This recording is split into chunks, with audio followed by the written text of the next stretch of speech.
आज आपण पाहणार आहोत बुलढाणा जिल्ह्यातील साखरखेडा गावाच्या एकदम तुफानी आणि सर्वांच्या मनावर राज्य करणारा पवन बैल. या पवन बैलाचे मालक आहेत आशिषदादा कारे आणि जिगरी ग्रुप साखरखेडा. बैलांची दुनिया असो किंवा शंकरपटमधील मैदान, या ग्रुपचं नाव घेतलं की पवन बैलाचं नाव आपोआप येतंच. पवन हा फक्त एक साधा बैल नाही, तर शंकरपटमधील प्रेक्षकांच्या लाडका, धावपटू आणि दमदार स्पर्धक आहे. मैदानावर उतरताच त्याची ऊर्जा, त्याचा वेग आणि त्याचा आत्मविश्वास पाहून प्रेक्षकांच्या अंगावर काटा येतो. पवन सोबतच या जोडीमध्ये आहे तितकाच दमदार आणि भरोसेमंद बैल शंभू. शंभू बैलाचे मालक आहेत वानखेडे साहेब. पवन शंभू ही जोडी मैदानात उतरली की स्पर्धेला वेगळीच रंगत येते. तो शंकरपटमध्ये पवनने आतापर्यंत अनेक पटांमध्ये पहिला आणि दुसरा क्रमांक जिंकला आहे.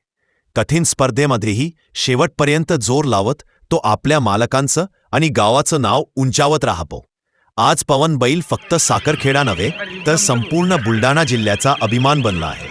दर स्पर्धेतून तो एकच संदेश देतो, मेहनत, ताकद आणि जिगर असेल तर मैदान आपलाच असतो. हा आहे आपला तुफानी, दमदार आणि लोकांच्या मनाचा